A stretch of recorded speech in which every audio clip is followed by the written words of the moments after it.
Davanti a me c'è il Google Pixel 3a.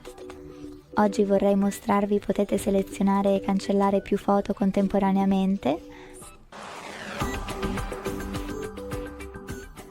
Iniziate avviando l'app Foto e cliccando su Inizia, poi scegliete Foto o Collezioni in basso, tenete premuta una delle vostre foto e usate quei puntini nell'angolo in alto a destra per selezionare più foto, poi toccate quelle che desiderate mantenere e per eliminare il resto usate l'icona del cestino in fondo alla sezione Foto o in cima a quella delle collezioni.